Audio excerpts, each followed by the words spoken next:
హల్లెలూయా. మన అంశం ఏంటో గుర్తు చేస్తారా? మన అంశం ఏంటి చెప్పండి? సామెతల గ్రంథం 24వ అధ్యాయం 10వ వచనం ప్రకారంగా శ్రమ దినమున నేను కృంగిన ఎడల చేతకాని వారి వద్దు అని దేవుని వాక్యం తెలియజేస్తుంది. అనేక సార్లు మన మీదకి వచ్చేటువంటి శ్రమలను బట్టి కృంగిపోయేటువంటి పరిస్థితులు మనకున్నాయేమో దేవుడు మనతో మాట్లాడుతున్నాడు. ఒకవేళ భవిష్యత్తులో ఒకవేళ శ్రమలు ఏమైనా వచ్చినా కూడా అలాంటి పరిస్థితుల్లో కూడా మనం కృంగిపోకూడదని ముందుగానే దేవుడు ఏం చేస్తున్నాడు చెప్పండి? మనకి తెలియజేస్తున్నాడు. శ్రమల ద్వారా వచ్చేటువంటి సిరులు, శ్రమల ద్వారా వచ్చేటువంటి ఆశీర్వాదాలు ఏంటో ఆయన ముందుగానే మనకేం చేస్తున్నాడు చెప్పండి?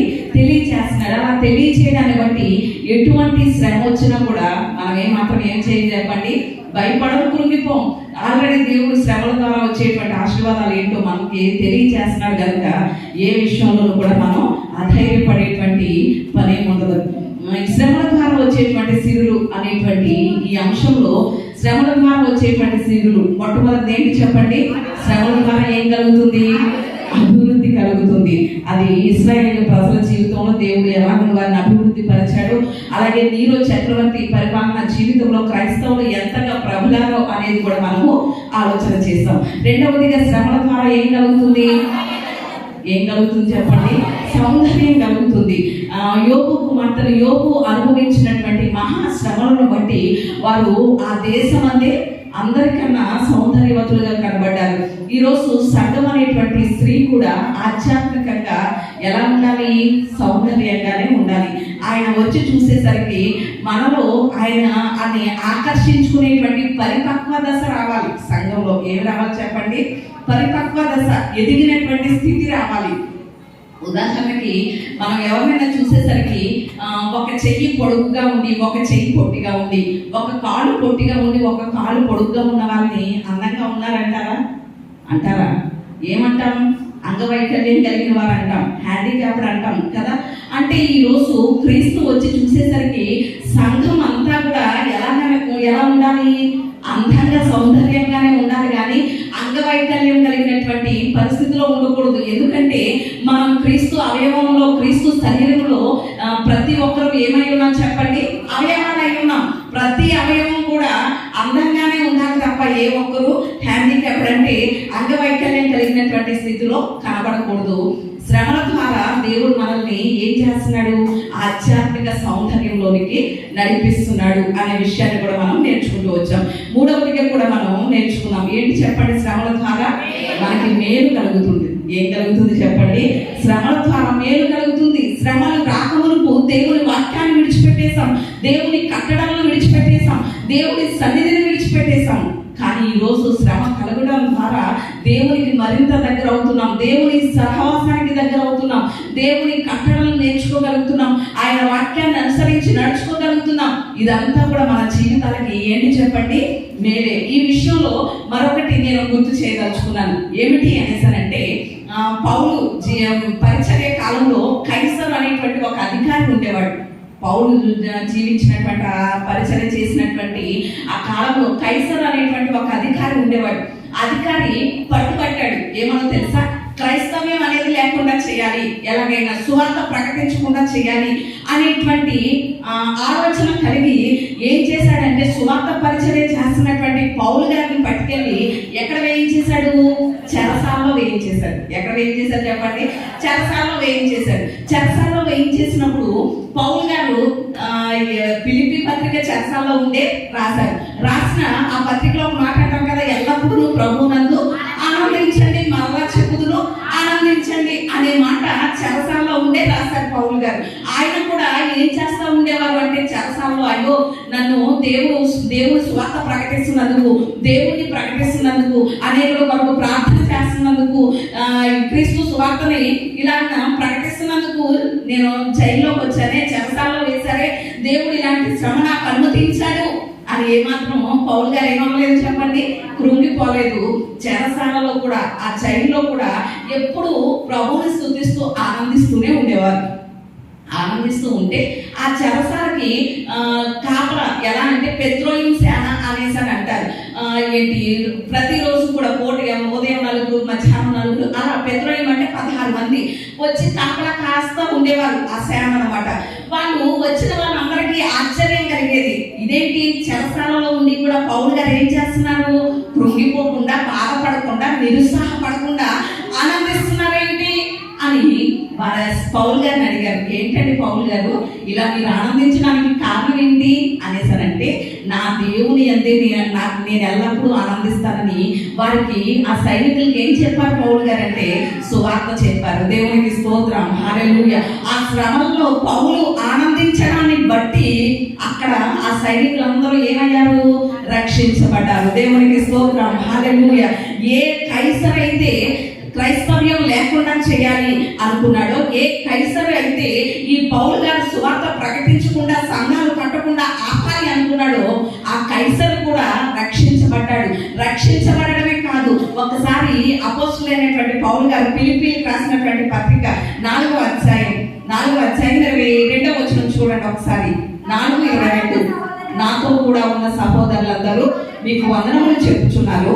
పరిశుద్ధులందరూ, ముఖ్యముగా కైసరు ఇంటి వారిలో ఉన్న పరిశుద్ధులకును మీకును వందనములు చెప్పుచున్నారు. దేవునికి స్తోత్రం, హల్లెలూయా. అంటే ఇక్కడ కైసరు ఎలా మారిపోయాడో తెలుసా? ఒకప్పుడు క్రైస్తవ్యం లేకుండా చేయాలనుకున్నాడు. పౌలు గారు సువార్త ప్రకటించకుండా ఆటంకపరచాలని చెరసాలలో వేయడానికి కారణమైనటువంటి కైసరు రక్షించబడటమే కాదు, తన ఇంట సంఘాన్ని కూడా స్థాపించేలా మారిపోయాడు. దేవునికి స్తోత్రం, హల్లెలూయా. మరి ఇప్పుడు చెప్పండి, శ్రమలు మేలు కొరకంటారా, కీడు కొరకంటారా? మేలు కొరకే. ఏదైనా దేవుడు ఒక శ్రమ మనకి అనుమతించాడు అంటే దాని వెనక గొప్ప మేలును దాచి ఉంచాడని మనం గుర్తించాలి. దేవునికి స్తోత్రం, హల్లెలూయా.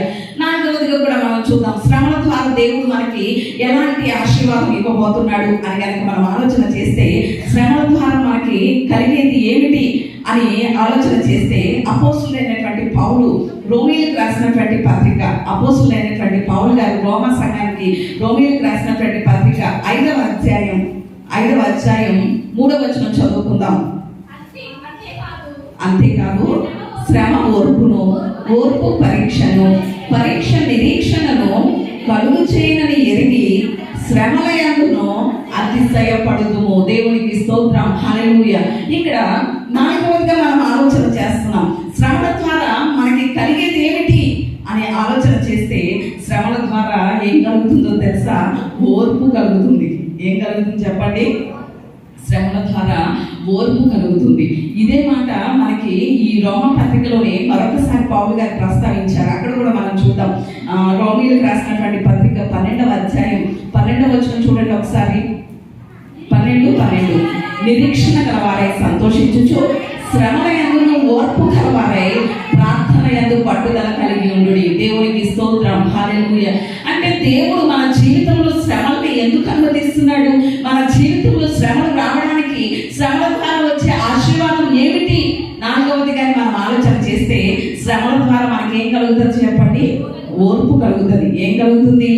ఓర్పు కలుగుతుంది. చాలా మంది అన్యుల సంగతి ప్రక్కన పెడతా ఉంటే, క్రైస్తవ సమాజానికి చెందినటువంటి విశ్వాసులకి ఏముండదు? ఓర్పు ఉండదు. ఉంటుందంటారా? ఉండదు. ఎవరి మీదైనా సరే నిష్కారణంగా కేకలు వేసేస్తూ ఉంటారు, విరుచుకు పడిపోతూ ఉంటారు, బీపీ ఎక్కువ చేసేసుకుంటూ ఉంటారు. అవునంటారా కదంటారా?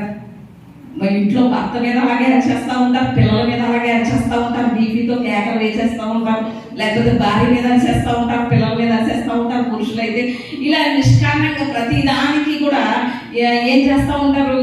ఎక్కువగా అరిచేస్తూ ఉంటారు. అంటే కారణం ఏంటి? ఏదైనా పొరపాటు చేయొచ్చు, కానీ ఏముండట్లేదు? ఓర్పు ఉండట్లేదు. కానీ ఓర్పు కలగడానికి మనం ఏం చేయాలో తెలుసా? శ్రమ అనే టాబ్లెట్ మింగాలి. మనకి ఓర్పు రావాలి అంటే ఎన్ని పరిస్థితులున్నా, పరిస్థితులను బట్టి చాలాసార్లు మనము ఏం కోల్పోతాం? ఓర్పును కోల్పోతాం. ఎదుటి వారు మన జీవితంలో చేసిన పొరపాటును బట్టి, తప్పిదాన్ని బట్టి, వారు మన జీవితంలో చేసిన అపరాధాన్ని బట్టి, లేకపోతే ద్రోహాన్ని బట్టి, అపనమ్మకాన్ని బట్టి మనం ఓర్పును కోల్పోతూ ఉంటాం చాలాసార్లు. అలాంటప్పుడు మనం ఏ మాత్రం మింగాలో తెలుసా? శ్రమ అనే మాత్రం మింగాలి. ఏ టాబ్లెట్ మింగాలి చెప్పండి? శ్రమ అనే టాబ్లెట్ మింగాలి. ఆ శ్రమ అనే టాబ్లెట్ మింగినప్పుడు మనకి ఏం కలుగుతుంది అంటే ఓర్పు కలుగుతుంది. ఏం కలుగుతుంది చెప్పండి? ఓర్పు కలుగుతుంది. చాలా మంది వారి కుటుంబ పరిస్థితుల్ని నా దగ్గర ఒక ఆత్మీయ తల్లిగా, ఒక దైవ సేవకురాలుగా నా దగ్గర పంచుకుంటూ ఉంటారు కదా. అలా ఒక సహోదరు వచ్చి నాతో పంచుకున్నప్పుడు చాలా దయనీయమైనటువంటి పరిస్థితి, అంటే చాలా ఇబ్బందికరమైనటువంటి పరిస్థితులు, చాలా పోరాటాలు ఎదుర్కొంటున్నానండి పాస్టర్ గారు అనేసి అని చెప్పినప్పుడు నేను ఆ బిడ్డతో ఒకటే మాట చెప్పాను. ఏంటో తెలుసా, ఈ పరిస్థితులన్నీ దేవుడు ఎందుకు అనుమతిస్తున్నాడో తెలుసా, నీలో ఓర్పు పుట్టించడం కోసమే వీటిని దేవుడు అనుమతిస్తున్నాడు అని చెప్పడం జరిగింది. అవునండి, ఈరోజు మన జీవితంలో నిష్కారణంగా ఏది దేవుడు అనుమతించడు. మన నుండి దేవుడు కొన్ని ఆశిస్తూ ఉంటాడు, మనలో నుండి దేవుడు కొన్ని కోరుకుంటూ ఉంటాడు. ఎప్పుడు మనమేనా దేవుడి దగ్గర నుండి కోరుకునేది? ప్రభువా నాకు ఇది కావాలి, అది కావాలి, ఇది ఇవ్వు, అది ఇవ్వు అని మనమేనా కోరుకునేది? దేవుడు మన నుండి కోరుకోడా చెప్పండి? కోరుకుంటాడా లేదా? మన నుండి కూడా దేవుడు కోరుకునేవి ఉన్నాయి. అందులో ముఖ్యంగా దేవుడు మన దగ్గర నుండి ఆశించేది, కోరుకునేది ఏంటో తెలుసా? ఓర్పు. ఏం కోరుకుంటాడు చెప్పండి? మన దగ్గర నుంచి దేవుడు ఓర్పును కోరుకుంటాడు. మరి ఈరోజు మన దేవుడు ఆశించేటువంటి ఓర్పు మనలో ఎంతవరకు ఉంది అని నా మట్టుకు నేను, నీ మట్టుకు నేను ఏం చేయాలి? పరిశీలన చేసుకోవాలి, అవగాహన చేసుకోవాలి. ఒక అబ్బాయి ఏంటండి, యవనస్తుడు పాస్టర్ గారి దగ్గరకు వచ్చి, పాస్టర్ గారు నాకు ఓర్పు కావాలని ప్రార్థన చేయండి అన్నారట. అప్పుడు సరే బాబా, నా దైవ సేవకులు అబ్బాయి మీద చేయి పెట్టి, ప్రభువా ఈ అబ్బాయికి శ్రమలు విస్తరించేలా చేయని ప్రార్థన చేశారట. ఇంకా ప్రార్థన విని అబ్బాయికి సౌండ్ లేదంట. ప్రార్థన అయిన తర్వాత అదేంటంటే పాస్టర్ గారు ఓర్పు కావాలనేసి అని ప్రార్థన చేయమంటే శ్రమలు రావాలని ప్రార్థన చేస్తున్నారేంటి అన్నాడట. అప్పుడు పాస్టర్ గారు అన్నారట, బైబిల్ గ్రంథం చెప్తుంది బాబు, ఓర్పు రావాలంటే శ్రమల ద్వారానే ఓర్పు వస్తుందని బైబిల్లో ఉంది అనేసి అని పాస్టర్ గారు వివరించినప్పుడు అందులో ఉన్నటువంటి ఆశ్చర్యాన్ని ఆ యవనస్తుడు గుర్తించగలిగాడట. ఈరోజు ఓర్పు లేక ఎలాంటి పరిస్థితులు ఎదుర్కొంటున్నామో మనందరం చూస్తున్నాం. ఉదాహరణకి కుటుంబాలు చూడండి. కుటుంబాల్లో ఒకవేళ గయ్యాలైనటువంటి భార్య కనుక ఉంటే భర్తకి ఏముండాలి? ఓర్పు ఉండాలి కదా. లేక భర్తే మంచివాడు కాదు, భార్యకి ఏముండాలి? ఓర్పు ఉండాలి. ఓర్పు లేక ఈరోజు ఎన్ని కుటుంబాలు విచ్ఛిన్నం అయిపోతున్నాయి. ఓర్పు లేకుండా ఈరోజు ఎన్ని కుటుంబాలు విడిపోతున్నాయి. ఓర్పు లేనటువంటి పరిస్థితులను బట్టే కదా. ఆ విషయాన్ని మనం ఎంతైనా ఆలోచన చేయాలి. రోడ్డు మీద వెళ్ళే వారికి కూడా ఏముండాలి? ఓర్పు ఉండాలి. లేకపోతే ఈ యాక్సిడెంట్లన్నీ ఎందుకు అవుతున్నాయి?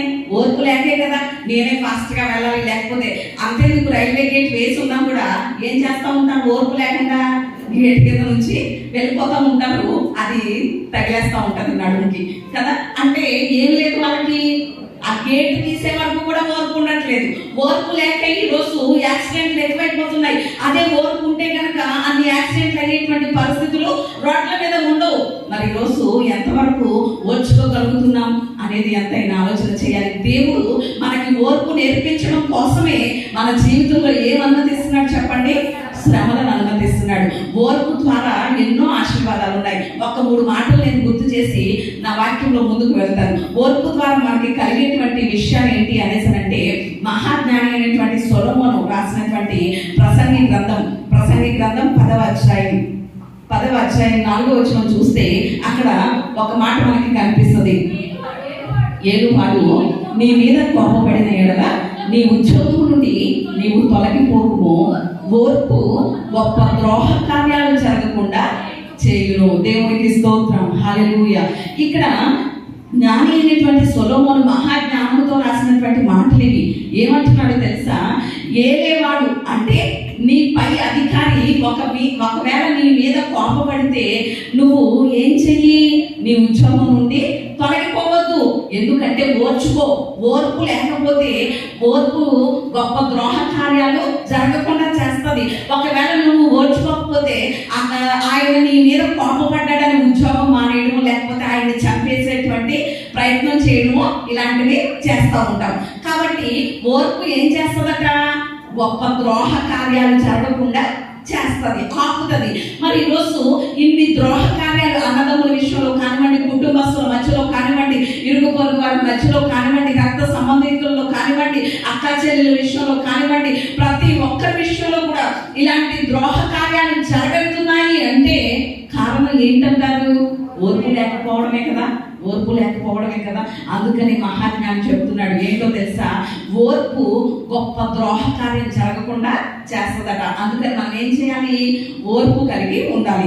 రెండవదిగా కూడా మనం చూద్దాం. ఓర్పు ద్వారా ఏం కలుగుతుంది అని కనుక మనం ఆలోచన చేస్తే, ఈ మాట స్వయంగా ప్రభు అయినటువంటి యేసయ్య చెప్పినటువంటి మాట. లూకా సువార్త 21వ అధ్యాయం, లూకా సువార్త 21వ అధ్యాయం 19వ వచనం చదువుకుందాం. మీరు మీ ఓర్పు చేత మీ ప్రాణులను దక్కించుకొందురు. దేవునికి స్తోత్రం, హల్లెలూయా. రెండవదిగా ఏంటి చెప్పండి? ఓర్పు ద్వారా మన ప్రాణాలను ఏం చేస్తామంట? దక్కించుకుంటామట. ఈ మాటలు ప్రభు అయినటువంటి యేసయ్య ఎప్పుడు చెప్పారు అంటే, తన శిష్యులు యేసయ్య దగ్గరకు వచ్చి రాకడలో జరగబోయేటువంటి విషయాలేంటో, రెండవ రాకడికి సూచనలు ఏంటో మాకు చెప్పండి ప్రభువా అని యేసయ్య దగ్గరకు వచ్చి అడిగారు. అడిగినప్పుడు యేసయ్య జనముల మీదకి జనాలు, రాజ్యాల మీదకి రాజ్యాలు, ఇవన్నీ సూచనలుగా జరుగుతాయి. అలా జరిగినప్పుడు మీ కుటుంబంలో వారే మిమ్మల్ని ఏం చేస్తారు? ద్వేషిస్తారు. ఎందుకంటే మీరేమో క్రీస్తు కొరకు నిలబడుతున్నారు, క్రీస్తు కొరకు రోషంగా జీవించాలనుకుంటున్నారు. కానీ మీ కుటుంబస్తులే మిమ్మల్ని ఏమంటారు? పర్వాలేదులే, రాజీ పడుకో, పర్వాలేదులే, ఈ విషయంలో పర్వాలేదులే అని మిమ్మల్ని ఏం చేస్తూ ఉంటారు? వెనక్కి లాగేస్తూ ఉంటారు. అలాంటి పరిస్థితుల్లో కూడా మీరు ఏం చేయండి? ఓర్చుకోండి. ఓర్పు ద్వారా మీ ప్రాణాలను ఏం చేస్తారు? మీరు దక్కించుకుంటారు అని ప్రభు అయినటువంటి యేసయ్య తెలియజేసినటువంటి మాటలు. అంటే ఇక్కడ మనం రెండవదిగా ఆలోచన చేస్తున్నాం, మన ఓర్పు ద్వారా ఏం చేయగలుగుతాం చెప్పండి? మన ప్రాణాలని దక్కించుకోగలుగుతాం. ఈరోజు ఓర్పు లేక చాలా మంది వారి ప్రాణాలను ఏం చేయలేకపోతున్నారు? దక్కించుకోలేకపోతున్నారు. కుటుంబంలో ఉన్నటువంటి సమస్యలను బట్టి, ఇరుకులను బట్టి, ఇబ్బందులను బట్టి చాలా మంది ఆత్మహత్యలు చేసుకునేటువంటి పరిస్థితులు ఎందుకు అనుకుంటున్నారు? ఓర్పు లేకే కదా. ఓర్పు ఉంటే కనీసం వెనకున్న బిడ్డల గురించి అయినా ఏం చేయగలుగుతారు? ఆలోచించగలుగుతారు. యవనస్తులైతే వారి తల్లిదండ్రులు ఎన్నో ఆశలు పెట్టుకున్నారు వారి మీద, వారి తల్లిదండ్రుల కొరకు, వారి కుటుంబస్తుల కొరకు ఆలోచించగలుగుతారు. కానీ ఓర్చుకోలేక వారికి ఉన్న పరిస్థితులను బట్టి ఈరోజు ఆత్మహత్యలు చేసుకుంటున్నారు. వారి జీవితాలను సగంలోనే ముగిస్తున్నారు. అంటే కారణం ఏంటి చెప్పండి? ఓర్పు లేకపోవడమే. అందుకే యేసయ్య చెప్తున్నారు, ఓర్పు ద్వారా మీ ప్రాణాలను ఏం చేస్తారు? మీరు దక్కించుకుంటారు అనేసి చెప్తున్నారు. మూడో మాట కూడా చూసి మనం ముందుకు వెళ్దాం. ఓర్పు ద్వారా ఏం కలుగుతుంది అనేసరంటే, హెబ్రీయులకు రాసినటువంటి పత్రిక 6వ అధ్యాయం 11వ వచనం చదువుకుందాం. మీరు మందులు కాక విశ్వాసము చేతను ఓర్పు చేతను వాగ్దానములను స్వతంత్రించుకున్న వారిని పోలి నడుచుకున్నట్లుగా మీలో ప్రతి వాడును మీ నిరీక్షణ పరిపూర్ణమగు నిమిత్తము మీరిది వరకు కనపరిచిన ఆసక్తిని తుదమట్టుకు కనపరచవలనని అపేక్షించుచున్నాం.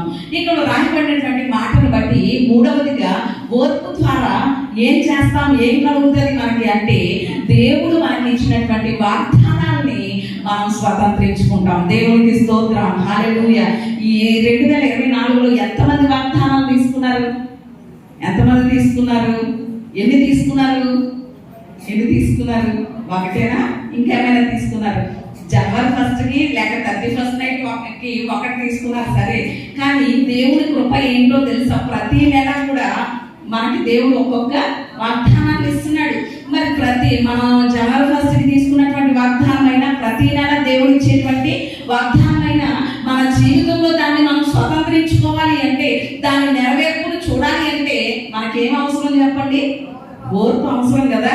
చాలాసార్లు ఏమనుకుంటాం తెలుసా? దేవుడు ఇది చేస్తానని వాగ్దానం ఇచ్చాడు, కానీ వాగ్దానం ఏమవ్వట్లేదు, నా జీవితంలో నెరవేర్పవ్వట్లేదు. సంవత్సరం గడిచిపోయింది కానీ ఇంకా ఏమవ్వట్లేదు, నెరవేర్పవ్వట్లేదు అనేసని చాలాసార్లు అవిశ్వాసంలోకి వెళ్ళిపోతూ ఉంటాం. కానీ దేవుడు వాగ్దానం చేసిన దేవుడు ఎవరు చెప్పండి? నమ్మదగిన వాడు. ఆయన మాటిచ్చి తప్పే దేవుడు కాదు, కానీ ఆయన ఖచ్చితంగా నెరవేరుస్తాడు. మనకి చేసినటువంటి వాగ్దానం నెరవేర్చడానికి శక్తివంతుడై ఉన్నాడు. ఆయన మాటిచ్చి తప్పేసేటువంటి మనిషి కాదు ఆయన. కానీ ఆ వాగ్దానం మన జీవితంలో మనం స్వతంత్రించుకోవాలి అంటే, ఆ వాగ్దాన ఫలం మనం పొందాలి అంటే, మనం ఖచ్చితంగా దాన్ని నెరవేర్పు కోసం ఏం చూడాలి? ఓర్పుతో ఎదురు చూడాలి కదా. మనకి బాగా తెలిసినటువంటి భక్తుడు, ఆ భక్తుడు గురించి ఇందులోనే రాయబడింది చూడండి. 6వ అధ్యాయం 15వ వచనం చూడండి. ఒక మాట కనిపిస్తుంది.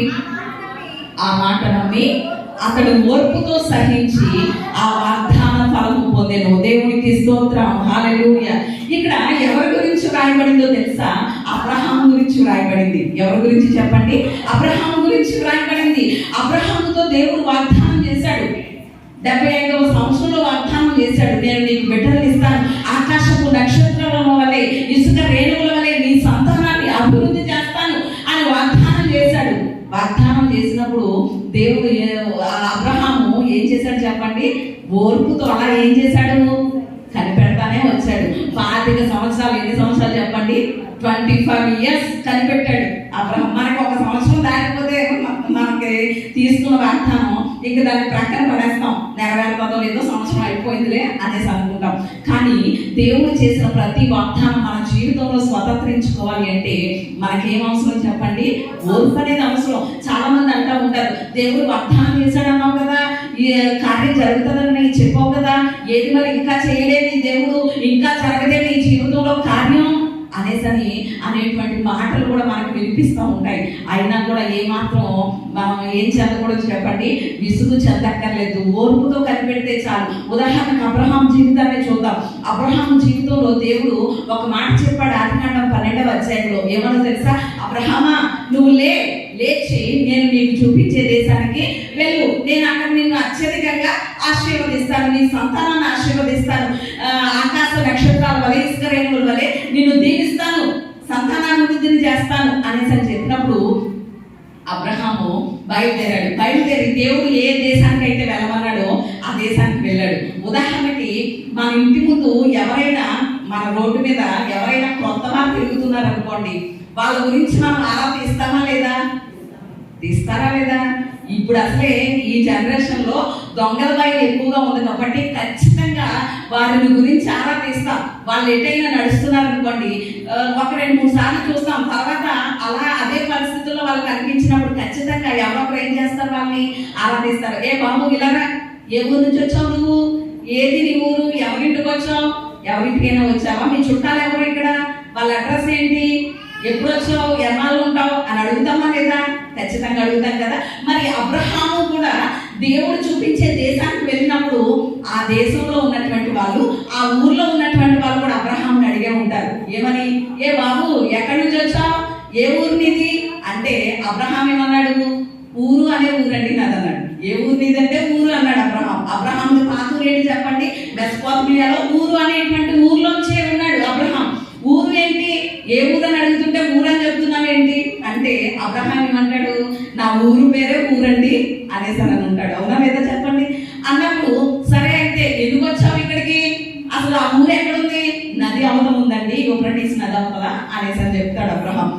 ఎందుకు వచ్చావు అయితే ఇక్కడికి అంటే అబ్రహాం చెప్పే ఉంటాడు, నా దేవుడు నాకు వాగ్దానం చేశాడు, నీ సంతానాన్ని అభివృద్ధి చేస్తానన్నాడు, ఆకాశ నక్షత్రముల వల్ల విస్తరింప చేస్తానన్నాడు, ఇసుక రేణువుల వల్ల విస్తరింప చేస్తానన్నాడండి, ఈ ఊరు వెళ్ళమన్నాడండి, అందుకే వచ్చాను. అంటే ఎంతమంది పిల్లలేంటి నీకు అని అడుగుంటారా లేదా? ఇంకా లేదండి అంటే అప్పుడు వాళ్ళు ఖచ్చితంగా నవ్వుకునే ఉంటారు. ఆ దేశంలో ఉన్న వాళ్ళు ఏమంటారు? ఇప్పటికి కనీసం ఒక్క పిల్లోడు కూడా లేడు నీకు, కానీ సంతానం ఎంత అయిపోద్దట? ఆకాశ నక్షత్రాల వలె, ఇసుక రేణువుల వలె అయిపోద్దట అని వాళ్ళు ఎగతాళి చేసి ఉంటారా లేదా చెప్పండి? చేసే ఉంటారు కదా. సరే, సంతానాభివృద్ధి చెందిన తర్వాత ఏం చేద్దాం అనుకుంటున్నాం ఈ ఊర్లో అంటే, ఈ దేశాన్ని అంతటిని దేవుడు నాకు స్వాస్యంగా ఇస్తానన్నాడండి నా సంతానానికి అని అబ్రహాం చెప్తే వాళ్ళందరూ మరొకరు వచ్చి ఏమనే ఉంటారు? అయితే మరి మమ్మల్ని ఎక్కడికి పోమంటావు, ఈ దేశం అంతా నీకు ఇచ్చేస్తే దేవుడు అని అనుంటారా లేదా? అంటే ఇలా ఎన్నెన్నో ప్రశ్నలు ఎదురయ్యే ఉంటాయి. అయినా కూడా అబ్రహాం ఏం చేశాడు చెప్పండి? వాగ్దానాన్ని చేత పట్టుకున్నాడు. దేవుడు తనకి చేసినటువంటి ఆ ప్రమాణాన్ని, వాగ్దానాన్ని చేత పట్టుకుని ఎలాంటి పరిస్థితులు కలిగినా, ఎలాంటి అవమానాలు కలిగినా, ఎలాంటి ఇబ్బందులు కలిగినా, ఎలాంటి నిందలు కలిగినా, ఎలాంటి ప్రతికూలతలు ఎదురైనా కూడా ఏ మాత్రము ఆ వాగ్దాన విషయంలో ఏ మాత్రం అవిశ్వాసం చూపించకుండా ఓర్పుతో సహించి ఏం చేశాడు చెప్పండి? వాగ్దాన ఫలాన్ని పొందుకున్నాడు. దేవునికి స్తోత్రం. మరి రోజు మనం ఎంతవరకు ఓర్చుకోగలుగుతున్నాం చెప్పండి? మనం గనక ఓర్చుకుంటే ఖచ్చితంగా దేవుడు మనకి ఇచ్చినటువంటి వాగ్దానాలు మనం ఏం చేయగలుగుతాం? స్వతంత్రించుకోగలుగుతాం. ఈ రోజు మన కుటుంబాల్లో మనం ఓర్చుకోలేకపోవడాన్ని బట్టి చాలా సార్లు దేవుడు చేసినటువంటి వాగ్దానాన్ని స్వతంత్రించుకోలేకపోతున్నాం. ఆయన వాగ్దానాన్ని నిరర్ధకం చేసే దేవుడు కాదు. కానీ మనం స్వతంత్రించుకోవాలంటే ఖచ్చితంగా మనలో ఏముండాలి చెప్పండి? ఓర్పు అనేది ఉండాలి. ఈ సేవా పరిచయలో అక్కడ ఫస్ట్ పాకలో ఇక్కడ కాదు, అక్కడ గవర్నమెంట్ ఉంది కదా, అక్కడ ఉండేది ఫస్ట్ చర్చి. అక్కడ ఉన్నప్పుడు పాస్టర్ గారికి వచ్చినటువంటి వాగ్దానం ఏంటో తెలుసా? నీ గర్భఫలాన్ని భూఫలాన్ని నేను దీవిస్తాను అనేసి దేవుడు వాగ్దానం చేశాడు. అప్పటికి స్థలం విషయంలో ఎంతో ఇబ్బందికరమైనటువంటి పరిస్థితి, అద్దె స్థలంలోనే ప్రార్థన జరిగేటువంటి పరిస్థితి.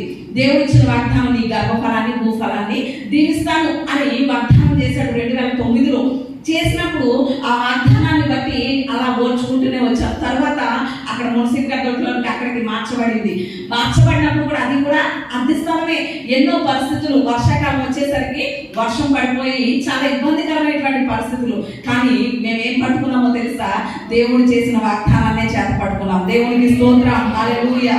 ఎలాంటి పరిస్థితి అయినా కూడా ఓర్చుకోవడానికి దేవుడు కృపనిచ్చాడు. 2010లో ఈ స్థలాన్ని కొనడానికి కృపనిచ్చాడు. దేవునికి స్తోత్రం, హల్లెలూయా. అలాగే గర్భఫలం అనేసి అన్నాడు కదా, భౌతికంగా మా చిన్నోడు ప్రెగ్నెన్సీ అవ్వడానికి, అలాగే ఆధ్యాత్మికంగా కూడా అనేక ఆత్మలు రక్షించబడేలా కూడా దేవుడు కృప చూపించాడు. దేవునికి స్తోత్రం. ఎందుకు చెప్తున్నానంటే ప్రతి వాగ్దానం కూడా ఆయన నెరవేర్చడానికి శక్తిమంతుడే.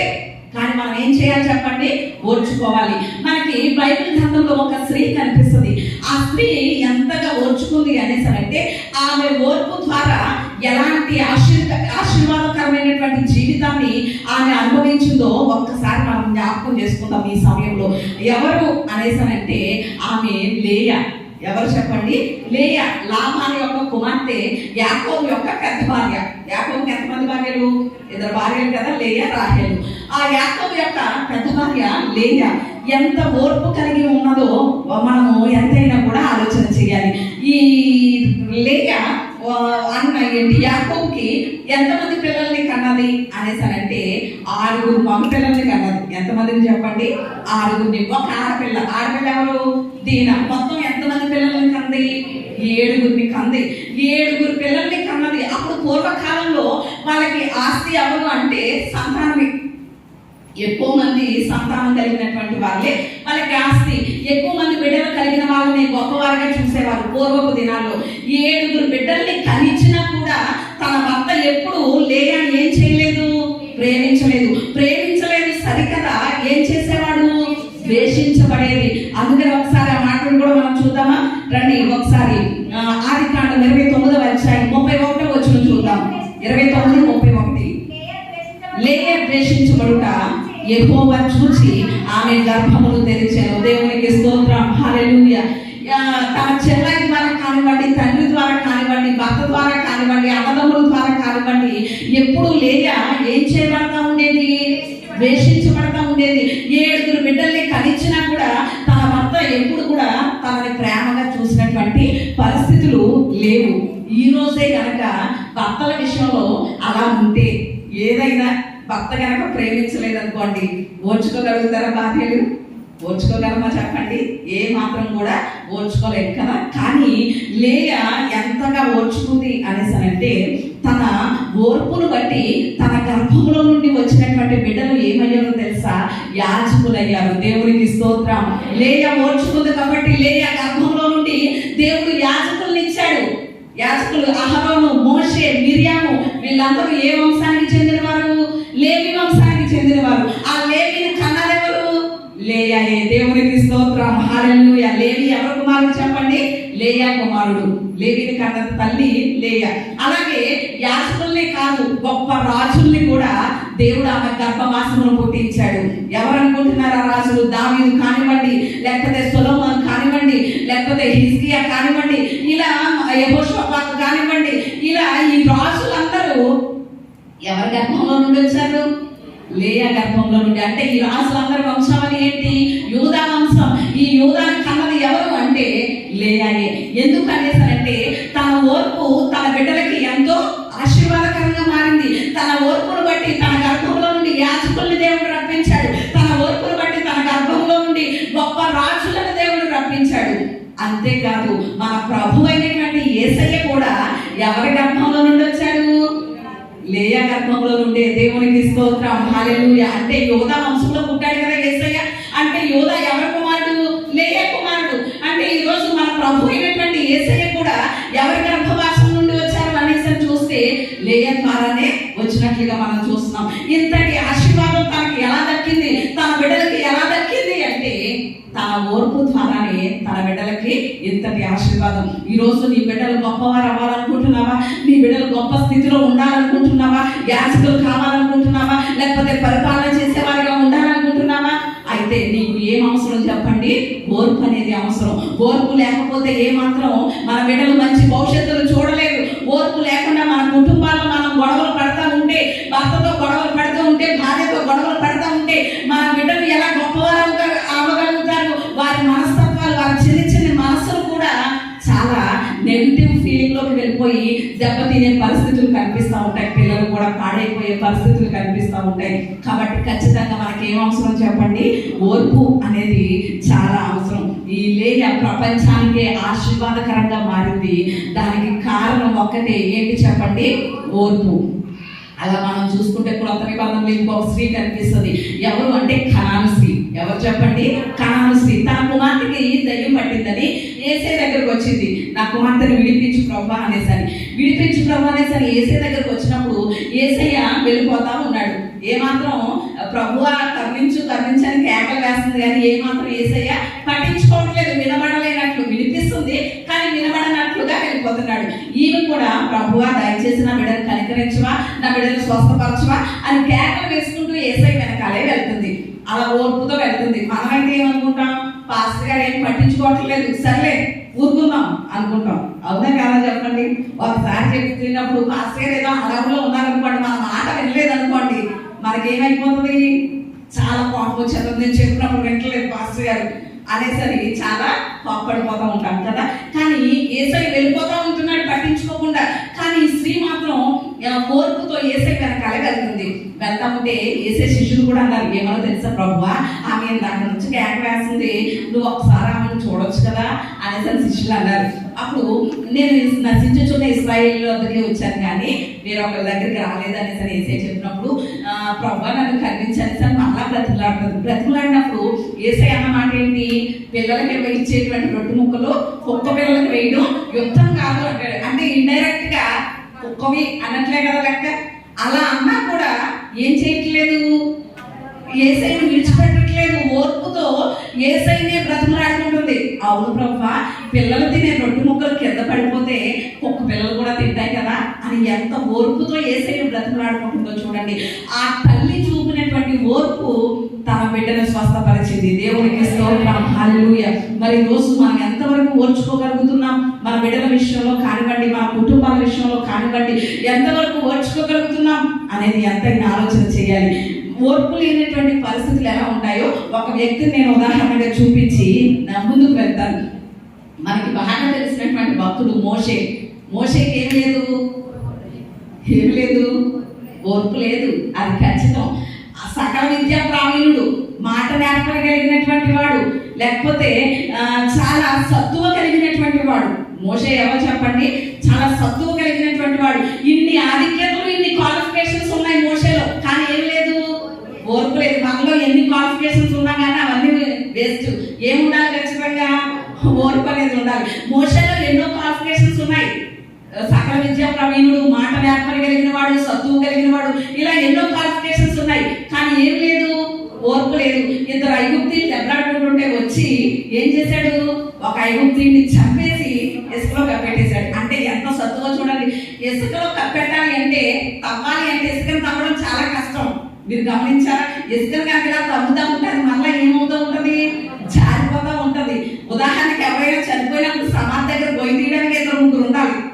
అవునా కదా చెప్పండి? సమాధి చేయడానికి, గొయ్యి తీయడానికి ఇద్దరు ముగ్గురు లేకపోతే నలుగురు ఐదుగురు వెళ్తా ఉంటారు. కానీ మోషే ఒకడు ఇసుకలో గొయ్యి తీయడం చాలా కష్టం. అలాంటిది ఇసుకలో గొయ్యి తీసి కప్పెట్టాడని ఎంత సత్తు ఉందో చూడండి మోషేకి.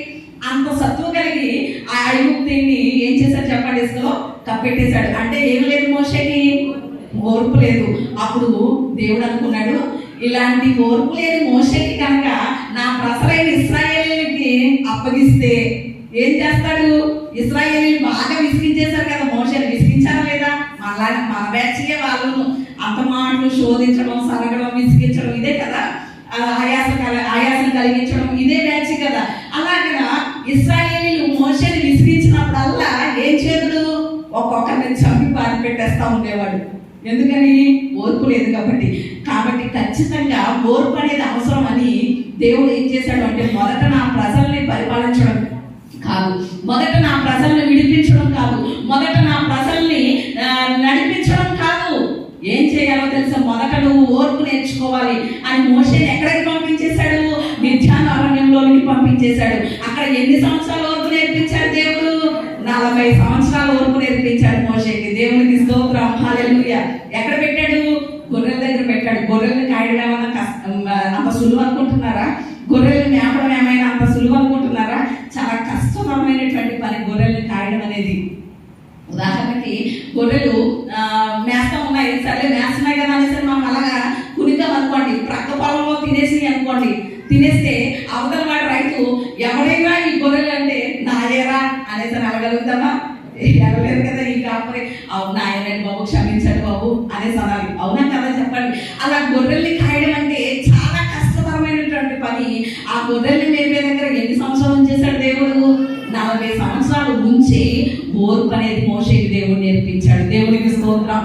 అలా ఓర్పు నేర్పించాడు కాబట్టి 40 సంవత్సరాలు ఇశ్రాయేలీయులు అరణ్య యాత్రలో ఎంత విసిగించినా, ఎంత సరిగినా, ఎంతగా చెడ్డ మాటలు మాట్లాడినా, ఎంత ఆయాసపరిచినా ఏం చేస్తా వచ్చాడు? భరిస్తూనే వచ్చాడు, ఓర్చుకుంటూనే వచ్చాడు. దేవునికి స్తోత్రం, హల్లెలూయా. ఈరోజు మరి మనం ఎంతవరకు ఓర్చుకోగలుగుతున్నాం అనేది ఎంతైనా అవసరం. ఈ రోజు మన దగ్గర నుంచి దేవుడు ఆశించేది ఏంటో తెలుసా? ఓర్పు. అందుకనే దేవుడు మనకి ఏం అనుమతిస్తున్నాడు అంటే శ్రమలను అనుమతిస్తున్నాడు. మోషేకి ఎలాగైతే ఓర్పు నేర్పించాడో గొర్రెల దగ్గర పెట్టి, ఈ రోజు మనకి కూడా కొన్ని శ్రమలు అనుమతించి మన జీవితంలో కూడా దేవుడు మనకి ఏం నేర్పిస్తున్నాడు చెప్పండి? ఓర్పును నేర్పిస్తున్నాడు. ఖచ్చితంగా క్రైస్తవ సమాజానికి ఓర్పు అనేది ఒక ఆయుధంగా ఉండాలి. ప్రతి క్రైస్తవునికి ఓర్పు లేకపోతే ఈ రోజు క్రైస్తవులు చూడండి, చాలా మంది ఇన్స్టెంట్ గా జరిగిపోవాలనుకుంటారు. దేవుడి కార్యాల విషయంలో కూడా ఓర్చుకోరు. దేవుడు చేస్తాడు అనే నిరీక్షణ కలిగి ఉండరు. ఇన్స్టెంట్ గా ఈ ప్రార్థన చేస్తే రేపు దేవుడు కార్యం చేసేయాలి, అలా ఇన్స్టెంట్ గా జరిగిపోవాలనుకుంటారు. దైవ సేవకులు కూడా చాలా మంది ఈ క్రైస్తవ సమాజాన్ని ఇలాగే మోసం చేస్తున్నారు. ఆశీర్వాదాలు కావాలా, స్వస్థతలు కావాలా, ఇవే తప్ప ఓర్పని కానీ, శ్రమలని కానీ ఇలాంటి బోధలు చేయరు, మోసగిస్తున్నారు. కానీ దేవుడు క్రైస్తవ సమాజం దగ్గర ఏం చూడాలనుకుంటున్నాడో తెలుసా? ఓర్పును చూడాలనుకుంటున్నాడు. అందుకని ఓర్చుకుంటే కోడిగుడ్డంట సెట్టెడ్ అవుతుందట. ఓర్చుకుంటే కోడిగుడ్డు ఏమవుతుందట? సెట్టెడ్ అవుతుందట. అర్థమైందండి? వివరిస్తాను. కోడి గుడ్డు పెట్టింది. కోడి గుడ్డు పెట్టినప్పుడు ఆ గుడ్డుని కనుక వెంటనే ఆమ్లెట్ వేసుకుంటే మన పిల్ల పేరులో కూడా రాదు కదా. కానీ ఆ గుడ్డుని అలాగే ఉంచి కోడి కింద అనగబెట్టి 21 రోజులు అనుకుంటాను, అది పొదిగే వరకు ఉంచితే దాంట్లోంచి ఏమొస్తుంది? పిల్ల వస్తుంది. దాన్ని ఒక 6 నెలలు మేపితే ఏమవుతుంది? కోడి పెట్ట అవుతుంది. అప్పుడు దాంట్లో పోసుకుంటే కూర ఎంత వస్తుంది? దాకడ కూర అవుతుంది. అవునా కదా చెప్పండి? అంటే కోడిగుడ్డు ఓర్చుకుంటే సట్టెడ్ అవుతుంది అండం అనమాట. అంటే దాకడ అవుతుంది. గుడ్డుగా తినేస్తే ఆమ్లెట్ వెంటనే అయిపోతుంది, కానీ ఓర్చుకుంటే సట్టెడ్ అవుతుంది, కుటుంబం మొత్తానికి సరిపోతుంది. ఈ రోజు మన జీవితంలో కూడా ఓర్పు అనేది కావాలని దేవుడు చూస్తున్నాడు. మరి ఎంతవరకు ఓర్చుకోగలుగుతున్నాం? చాలా మంది ఏమంటారో తెలుసా? కుటుంబాల్లో ఉన్నటువంటి వారు, నా భర్త మంచోడైతే ఇంచక్క ఓర్చుకుందండి అంటారు, నా భార్య మంచిదైతే ఇంచక్క ఓర్చుకుందండి. లేకపోతే పిల్లలు ఏమంటారు తెలుసా? మా తల్లిదండ్రులు మంచోళ్ళైతే ఓర్చుకుంటామండి. లేకపోతే తల్లిదండ్రులు ఏమంటారు? మా పిల్లలు మంచోళ్ళైతే ఓర్చుకుందామండి అంటారు. మంచి వాళ్ళైతే మనం ఓర్చుకునేది ఏముంది? చెడ్డవారితోనే కదా ఓర్చుకోవాలి. దేవునికి స్తోత్రం, హల్లెలూయా. అర్థమైందండి? మంచివారైతే మనం ఓర్చుకోవడం ఏమి ఉండదు. చెడ్డవారైతేనే మనకేం అవసరం చెప్పండి? ఓర్పు అనేది అవసరం. కాబట్టి ఈ శ్రమల ద్వారా దేవుడు మనకి ఏమి నేర్పిస్తున్నాడు అనే ఆలోచన చేస్తే ఏమి నేర్పిస్తున్నాడు చెప్పండి? ఓర్పును నేర్పిస్తున్నాడు. ఇది గొప్ప ఆశీర్వాదం. శ్రమల ద్వారా దేవుడు ఇచ్చేటువంటి 4వ ఆశీర్వాదం ఏమిటి అంటే ఓర్పు. 5వ మాట కూడా చూసుకుని మనం ముగించుకుందాం రండి. 5వదిగా ఓర్పు ద్వారా మనకి కలిగేటువంటి ఆశీర్వాదం ఏమిటి అని ఆలోచన చేస్తే హెబ్రీయులకు రాసినటువంటి పత్రిక 5వ అధ్యాయం 8వ వచనం చదువుకుందాం. ఆయన కుమారుడైన తాను పొందిన శ్రమల వలన విధేయత నేర్చుకొనెను. దేవునికి స్తోత్రం, హల్లెలూయా. ఇక్కడ ఐదవదిగా మనం ఆలోచన చేస్తున్నాం, శ్రమల ద్వారా మనకి ఎలాంటి ఆశీర్వాదం కలుగుతుంది అని ఆలోచన చేస్తే, ఐదవదిగా శ్రమల ద్వారా మనకి ఏం కలుగుతుందటండి? విధేయత కలుగుతుందట. ఏం కలుగుతుంది చెప్పండి? విధేయత కలుగుతుంది. ఇక్కడ మన ప్రభు అయినటువంటి యేసయ్య గురించి ఈ హెబ్రీయులకు రాసినటువంటి గ్రంథకర్త ప్రస్తావిస్తున్నాడు. ఏమో తెలుసా? ఆయన దేవుని కుమారుడై ఉండి కూడా ఏం నేర్చుకున్నాడట? విధేయత నేర్చుకున్నాడట. వేటి ద్వారా నేర్చుకున్నాడట? శ్రమల ద్వారా విధేయత నేర్చుకున్నాడట. దేవునికి స్తోత్రం. అంటే మనం ఆరాధిస్తున్నటువంటి మన ప్రభు అయినటువంటి యేసయ్యకే శ్రమలు వచ్చినాయి అంటే మరి నీకు నాకు రావడంలో గొప్పేమి కాదు కదా. ఆయన పరిశుద్ధుడై ఉండి అంతగా జీవించి ఏ విషయంలోనూ, కంటి చూపులో కానివ్వండి, నోటి మాటలో కానివ్వండి, ప్రవర్తనలో కానివ్వండి, పనుల్లో కానివ్వండి, ఏ విషయంలోనూ పాపం లేనివాడిగా ఉన్నటువంటి ఆయనకే ఏమి ఎదురయ్యాయి? శ్రమలు ఎదురయ్యాయి. మరి లోకంలో జీవిస్తున్నాం, అపవిత్రతలో జీవిస్తున్నాం, ఈ పాపపు స్వభావంతో జీవిస్తున్నాం, ప్రతిరోజు ఏదో ఒక పాపంలో పడిపోతూనే ఉన్నాం. మరి మనకి శ్రమలు రావడం గొప్ప అంటారా? గొప్పేది కాదు. మన పరిస్థితులను బట్టి ఖచ్చితంగా శ్రమలు వస్తాయి. ఈ శ్రమల ద్వారా యేసయ్య ఏం నేర్చుకున్నారట? విధేయత నేర్చుకున్నారట. మరి ఈరోజు మనకి కూడా దేవుడు ఎందుకు శ్రమలను అనుమతిస్తున్నాడు అంటే మనకి ఏం నేర్పించాలని? విధేయత నేర్పించాలని. ఏం నేర్పించాలని చెప్పండి? విధేయత. యేసయ్య ఎంతగా విధేయత చూపించాడో తెలుసా? తండ్రి మాటకి శిలువ మరణం పొందునంతగా విధేయత చూపించాడు. దేవునికి స్తోత్రం. తండ్రి అన్నాడు, నేను నా స్వరూపంలో, నా పోలికలో నా బిడ్డల్ని చేసుకున్నాను. వారి పాపం కాడి క్రింద ఉన్నారు, అపవాది కాడి క్రింద ఉన్నారు. వారిని విమోచించడానికి నువ్వు భూలోకానికి వెళ్ళాలి. వారి శిక్షణంతా నువ్వు భరించాలి. వారికి బదులుగా నీవు మరణించాలి అని యేసయ్యతో చెప్పినప్పుడు, నేనేమి వెళ్ళలేను, వాళ్ళ పాపం చేస్తే నేను ఎందుకు వెళ్తాను అని యేసయ్య ఏమైనా మారుమాట చెప్పాలా చెప్పండి? తండ్రికి ఏ మాత్రం చెప్పకుండా చిత్తము తండ్రి అనేసి అని తండ్రి మాటకి శిలువ మరణం పొందినంతగా తగ్గించుకుని మన కోసం ఆయన రావడం జరిగింది. అలాగే ఆయన పట్టబడినటువంటి ఆ గెత్సేమనే తోటలో కూడా పేతురు మలుగు అనేటువంటి సైనికుడి చెవి నరికేస్తాడు ఆయన పట్టుకోవడానికి వచ్చినప్పుడు. అప్పుడు యేసయ్య ఏమంటారో తెలుసా? పేతురు, నేను కనుక వేడుకుంటే నా తండ్రిని కొన్ని సేనా వ్యూహాల సైన్య సమూహం వస్తుంది నాకు సహాయం చేయడానికి, కానీ ఈ శ్రమంతా నేను భరించాలని నా తండ్రి చెప్పాడు కాబట్టి నా తండ్రి మాటకి నేను ఏం చూపిస్తాను?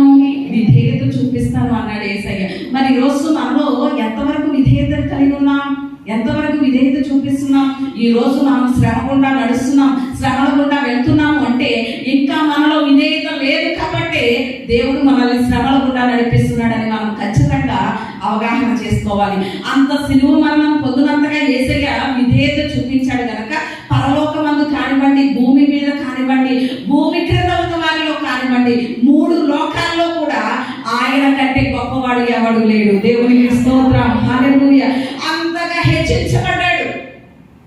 హెచ్చించబడ్డాడు యేసయ్య. మరి ఈరోజు ప్రతి నాలుక ఆయన ఒప్పుకొనేలాగున, ప్రతి మోకాలు ఆయన దగ్గర వంగులాగున అంతగా తండ్రి యేసయ్యని హెచ్చించాడు. ఈరోజు మరి మన విధేయత మనల్ని ఏం చేస్తుందో తెలుసా? ఉన్నత స్థితిలో పెడుతుంది. ఎక్కడ పెడతారు చెప్పండి? చాలాసార్లు మనం ఉన్నత స్థాయిలోకి వెళ్ళాలని, లేకపోతే ఆశీర్వదించబడిపోవాలని, గొప్పవారు అయిపోవాలని ఎన్నెన్నో ప్రయత్నాలు చేసేస్తూ ఉంటాం. మన ప్రయత్నాలు మనం ఎన్ని చేసినా కూడా గొప్పవారు అవ్వలేము. ఏది మనల్ని గొప్ప స్థితిలో ఉంచుతుందో తెలుసా? ఏది ఉన్నత స్థితిలో ఉంచుతుందో తెలుసా? ఏది మనకి ఆశీర్వాదం తెచ్చి పెడతాదో తెలుసా? మనం చూపే విధేయత మనల్ని గొప్పవారిగా ఉంచుతుంది. దేవునికి స్తోత్రం, హల్లెలూయా. అందుకనే విధేయత అసాధ్యమైన దాన్ని సాధ్యం చేస్తుందట. విధేయత ఏం చేస్తుందట? అసాధ్యం, ఇది జరగదు అనేసి అనుకుంటాం. మా బిడ్డల విషయంలో కానీ, మన జీవితంలో కానివ్వండి, నేను ఇల్లు కట్టలేను, నా పరిస్థితి, నా ఓపిక చాలదు అనుకుంటాం. కానీ మనం చూపించే విధేయత అసాధ్యమైనటువంటి ప్రతి పనిని ఏం చేస్తుంది చెప్పండి? సాధ్యం చేస్తుంది. మరి ఈరోజు మనం ఎంతవరకు విధేయత కలిగి ఉన్నాం అనేది ఎంతైనా ఆలోచన చేయాలి. బైబిల్లో చాలా మంది విధేయులు ఉన్నారు, అవిధేయులు ఉన్నారు. మొట్టమొదటిగా అవిధేయులు ఎవరో కొంతమందిని నేను గుర్తు చేస్తాను. మన ఆది పితరుడు ఎవరు చెప్పండి? ఆదాము, అవ్వలు. ఆది పితరులు అనేసరికి మనకి బాగా గుర్తొచ్చేస్తారు. ఎవరు చెప్పండి? వాళ్ళు ఆదాము, అవ్వలు. వారు దేవుని మాటకి కనుక విధేయత చూపుంటే ఈ రోజు మన పరిస్థితి ఎలా ఉంటున్నా? వేరేలాగా ఉందిరేమో. కానీ వారు దేవుని మాటకు అవిధేయత చూపడం ద్వారానే ఈ రోజు వరకు లోకంలో ఏముంది చెప్పండి, పాపం ఏలుబడి చేస్తుంది. వారి అవిధేయతను బట్టి వారికి వచ్చినది ఏంటి అంటే కష్టం వచ్చింది. కష్టపడి పొలాన్ని పండించమని ఆదాముతో చెప్పాడు. స్త్రీకి ఏమొచ్చింది? ప్రసవ వేదన వచ్చింది. లోకంలోనికి పాపం వచ్చింది. పాపం ద్వారా మరణం వచ్చింది. అంటే ఈ నష్టాలన్నీ రావడానికి కారణం ఏమిటి? ఎవరు అంటే ఆదాము హవ్వలు చేసినటువంటి చూపినటువంటి అవిధేయతే కదా ఈరోజు ఇన్ని కష్టాలు ఇన్ని బాధలు పడడానికి కారణం అవుతుంది. మరి ఎంతవరకు విధేయులుగా ఉంటున్నాం అనేది ఆలోచన చేసుకోవాలి. రెండవ వ్యక్తిని కూడా నేను చూపిస్తాను. ఎవరు అనేసానంటే మొదటి సమయాల గ్రంథము 15వ అధ్యాయంలో మనకి ఒక వ్యక్తి కనిపిస్తాడు. ఆ వ్యక్తి ఎవరు అంటే సౌలు మహారాజు. ఎవరు చెప్పండి? సౌలు మహారాజు. మొట్టమొదటిగా ఇశ్రాయేలు ప్రజలకి మొదటి రాజు ఎవరైనా ఉన్నారు అంటే ఆయన ఎవరు? సౌలు. అలాగిన దేవుడు ఎంతగానో హెచ్చించాడు. తన గోత్రం బెన్యామీను గోత్రం, 12వ గోత్రం కరసాయి గోత్రం, చిన్న గోత్రం, అలాంటి గోత్రంలో నుండి తనని హెచ్చించి గొప్పవాడిగా చేసి ఇశ్రాయేలు యొక్క 12 వంశాలకి కూడా ఇశ్రాయేలు ప్రజలందరికీ చక్రవర్తిగా దేవుడు చేసి ఒక పని అప్పగించాడు సౌలుకి. ఏంటి ఆ పని అంటే అమాలేకీయులందరినీ నువ్వేం చేయాలి?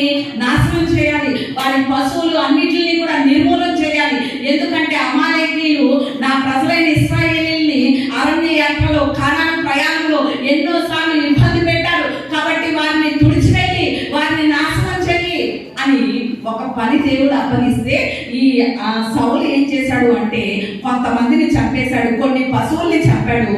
కానీ అమాలేకు రాజైనటువంటి అగగుని చంపకుండా బంధించి తీసుకొచ్చాడు. తర్వాత బాగా బలిసినటువంటి పశువుల్ని కొన్నింటిని తీసుకొచ్చి దొడ్డులో కట్టేశాడు.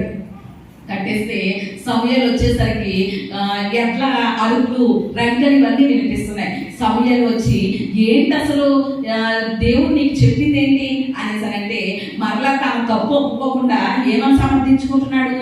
బలమైన పశువులన్నీ దేవుడికి బలిద్దామని తీసుకొచ్చానని చెప్తున్నాడు. ఎలాగా సమర్థించేసుకుంటున్నాడో చూడండి. తన తప్పు. దేవుడు చెప్పిందేమో మొత్తం సమూల నాశనం చేసాయి అని చెప్తే ఈ సౌలు ఏమంటున్నాడు? కొన్ని బలమైన వాటిని దేవునికి బలిపడానికి తీసుకొచ్చారని తన తప్పుని కవర్ చేసుకుంటున్నాడు, సమర్థించుకుంటున్నాడు. అప్పుడు 22వ వచనంలో సమూయేలు ద్వారా దేవుడు సెలవిచ్చినటువంటి మాట ఏంటో తెలుసా? ఒకడు దేవుడు సెలవిచ్చిన మాటను అనుసరించడం తప్ప విధేయత చూపడం కన్నా బలులు అర్పించడం శ్రేష్టమైనది కాదు అని చెప్పాడు. దేవునికి స్తోత్రం. మొదటి సమూయేలు గ్రంథం 15:22 ఆ మాట కనిపిస్తుంది. బలులు అర్పించడం కంటే నా మాట వినడం శ్రేష్టం కదా, విధేయత చూపించడం శ్రేష్టమైన పని కదా. నీవు విధేయత చూపించలేకపోయావు, అవిధేయత చూపించావు, నా మాట వినలేదు. కాబట్టి ఇశ్రాయేలు ప్రజల మీద రాజుగా ఉండకుండా నేను ఏం చేస్తున్నాను? తొలగించేస్తున్నాను, తీసేస్తున్నాను అని సౌలును తీసేసి దావీదును నియమించడం జరిగింది. మరి ఈరోజు మన అవిధేయతను బట్టి మనం ఏం కోల్పోతున్నాం? దేవుడు మనకి ఎన్నో గొప్పవి ఇవ్వాలని దాచించాడు, మనల్ని గొప్ప స్థితిలో ఉంచాలని ఎదురు చూస్తున్నాడు. మనం ఆశీర్వాదకరంగా ఉండడమే దేవుని చిత్తం. అందుకని పేతురు తన పత్రికలో అంటాడు, ఆశీర్వాదానికి వారసులు అవ్వడానికి మనం ఏం చేయబడ్డామంట? పిలువబడ్డామంట. కానీ ఈరోజు ఇంకా మనం దేవుని ఆశీర్వాదం పొందలేకపోతున్నామంటే, దేవుని చేత హెచ్చించబడలేకపోతున్నామంటే, ఒక ఉన్నత స్థితిలో ఉండలేకపోతున్నామంటే కారణం ఏమిటో తెలుసా? మన అవిధేయతే. మన అవిధేయతే మనం ఆశీర్వాదాలు పొందకుండా చేసేస్తుంది. మరి ఈరోజు సౌలును బట్టి మనం ఎంతైనా గమనించాలి. మన అవిధేయతను బట్టి దేవుని ఆశీర్వాదాలు ఎంతవరకు ఎన్ని పోగొట్టేసుకున్నాము.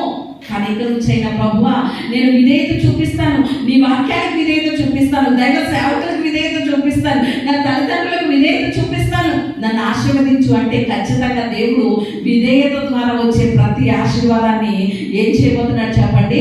ఖచ్చితంగా దేవుడు మనకి ఇవ్వబోతున్నాడు. దేవునికి స్తోత్రం. అలాగే మూడవదిగా చూస్తే నోవాహు కాలంలో ఉన్నటువంటి ప్రజలు కూడా సువార్తకు ఏం చూపించలేదు? విధేయత చూపించలేదు. వాళ్ళలోనికి రండి, జలప్రలయం వచ్చేయబోతుంది రండి అంటే వాళ్ళు ఏమాత్రం విధేయత చూపలేదు. వారి అవిధేయత వారిని ఏం చేసేసింది చెప్పండి? నాశనం చేసేసింది. ఈరోజు మరి మనం అవిధేయులుగా ఉన్నామా, విధేయులుగా ఉన్నామా అనేది ఎంతైనా ఆలోచన చేసుకోవాలి. మనం ఒక వ్యక్తిని మనం ఆలోచన చేసినట్లయితే విధేయత చూపిన వాళ్ళు చాలా మంది బైబిల్ గ్రంథంలో కనిపిస్తున్నారు. అందులో మనకి బాగా బెస్ట్ ఎగ్జాంపుల్ గా ఎవరైనా ఉన్నారు అంటే ఆ విషయంలో కూడా అబ్రహామునే మనం చూసుకోవాలి. బాగా దేవుని మాటకు విధేయత చూపించినటువంటి మంచి వ్యక్తి ఎవరైనా ఉన్నారు అంటే ప్రభు అయిన యేసయ్య తర్వాత ఎవరని చెప్పాలి? అబ్రహాం అనే చెప్పాలి. అబ్రహాంకి దేవుడు ఏది చెప్పినా కూడా అసలు నిరీక్షణకి ఆధారమే లేదు. దేవుడు చెప్పిన మాటలు ఇవి జరుగుతాయా అనే రీతిలో ఉండేవి అబ్రహాంతో. కానీ అలాంటప్పుడు కూడా ఏం చూపించాడు? ఏంటి ప్రభా, ఎక్కడికి వెళ్ళమంటావు, ఏ ఊరు వెళ్ళమంటావు, ఏ దేశం వెళ్ళమంటావు అని ఏమైనా క్వశ్చన్ చేశాడో చెప్పండి. అబ్రహాం ఏమి క్వశ్చన్ చేయలేదు, ప్రశ్నించని విధేయత చూపించాడు. ప్రభా వెళ్ళమంటావా, సరే వెళ్తాను అని ప్రతి దానికి అబ్రహామా అని దేవుడు ఆకాశం నుండి పిలవడం. అబ్రహాం ఏమంటున్నాడు ప్రతిసారి? చిత్తం ప్రభా, ఎస్ లార్డ్, ఎస్ లార్డ్ అంటే ప్రతిసారి అబ్రహామాని కేకేయడం దేవుడు. ప్రతి మాటకి కూడా అబ్రహాం ఏమంటావు చెప్పండి? చిత్తం ప్రభువా అనేసి ప్రతి మాటకి విధేయత చూపడమే. నీ కొడుకుని సైతం బలిచ్చాయి అన్నప్పుడు కూడా ఏమన్నాడు? ఎస్ లార్డ్ అన్నాడు తప్ప నేను ఇవ్వలేను నా బిడ్డని అనేసి అన్నాడా చెప్పండి? అనలేదు. ప్రతి దానికి కూడా విధేయత చూపిన వాడిగా ఉన్నాడు. మరి ఈరోజు మనం ఎంత విధేయత చూపిస్తున్నాం దేవునికి అనేది ఎంతైనా కూడా మనము ఆలోచన చేయాలి. సిఎస్ లూయిస్ అనేటువంటి ఒక భక్తుడు ఉన్నాడు.